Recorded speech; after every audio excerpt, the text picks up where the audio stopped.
Lots of e-commerce operators wait for one massive wave to hit: a viral social media post, a celebrity endorsement, or a sudden marketing channel breakthrough. But real longevity in this space doesn't look like a tidal wave. It looks like a slow river carving through rock. The most sustainable businesses are built on dozens of minor, almost invisible adjustments. Competitors ignore these tiny performance gains across different departments because they seem completely insignificant on their own. To capture these gains, we are going to build a weekly 1% improvement system. All you need to start is a blank spreadsheet and a digital calendar. By systematically locking in these overlooked micromargins week after week, you build a structural advantage. Over time, that compounding efficiency becomes mathematically impossible for anyone else to replicate.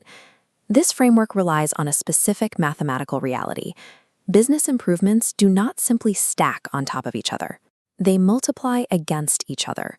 Look at this chart comparing two growth paths. If you just add a single improvement repeatedly, you get a flat, linear progression. But if you consistently multiply that 1% across different areas of your business, the trajectory curves aggressively upward into exponential growth. Here is how that multiplication actually happens in practice. When you make your product pages slightly easier to read, conversions go up. Higher conversions mean your customer acquisition cost drops. That sudden savings gives you the budget to upgrade your fulfillment process, which reduces complaints and drives repeat purchases. Knowing how these metrics interact changes the way you operate. You stop hunting for one massive lucky break and instead focus entirely on executing hundreds of small, guaranteed wins. Step 1 is establishing the actual tracking document. Go ahead and open that blank spreadsheet. Set up your first 3 column headers to categorize your weekly targets. Label them Process, Customer Experience, and Operations. Next to each of those 3 categories, add 2 more columns. Label the first one Baseline Metric and the second one Goal. Do not skip the baseline column. The most common reason optimization fails is that owners implement a tweak without recording exactly where they started. Without that starting number, you have no way to verify if the change actually worked. With this blank board laid out, you have already moved past vague aspirations about doing better. You now have a strict, structured roadmap for actionable weekly targets. Now, let's fill in the board, starting with Process. This means looking at one specific internal workflow and figuring out how to make it slightly faster or easier. Resist the urge to overhaul your entire supply chain. Your only objective here is to isolate and fix a single manageable bottleneck. For example, find a way to cut exactly 1 day out of your order processing time, or reduce the number of clicks it takes your team to print out shipping labels. Decide on your process target and log it into the tracker. Let's write down reduce order processing from 48 hours to 24 hours. Make sure you put that 48-hour mark right into the baseline column so you can measure the drop when it happens. Clearing just one of these internal hurdles frees up time and capacity that instantly cascades downward, making the rest of your fulfillment chain smoother. Move down to the customer experience row. Your target here is to refine a single front-facing element so it's slightly more readable, engaging, or trustworthy. Look at this product description. The left side is a massive block of dense text. The right side takes the exact same information and breaks it into clean, scannable bullet points. That formatting shift is a perfect 1% improvement.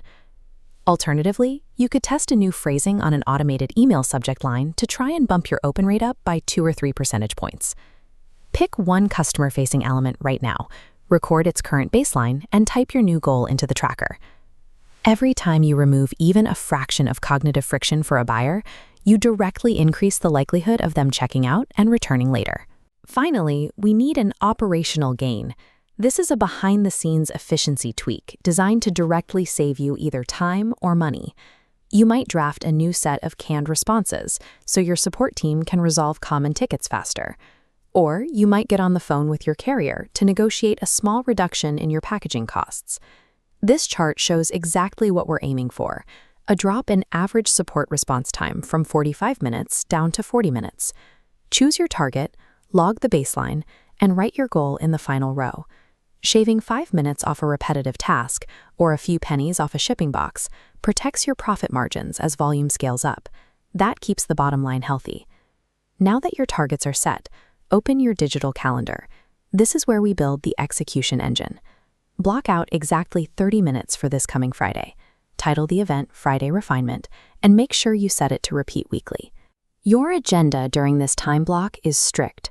Review the 3 changes you implemented over the past week, measure the results against your baselines, and then pick 3 new targets for the next week. By shifting these tasks from a random to-do list to a locked recurring schedule, you turn a temporary optimization project into a permanent growth engine. Let's review what you have built. You now possess a structured tracking board, 3 immediate micro-targets, and a locked schedule to execute them. If you maintain this simple 30-minute routine, you will execute and document over 150 targeted improvements to your business over the course of a single year. Compare a business reinforced by 150 interconnected upgrades against a competitor who spent the entire year paralyzed, waiting for one giant lucky break. The mathematical advantage of the optimized business is overwhelming. Put this into practice. Initiate your first Friday refinement at the end of this week using the 3 specific targets you just logged. Extraordinary, highly profitable companies are rarely built on a single flash of genius. They are the result of ordinary 1% improvements repeated hundreds of times.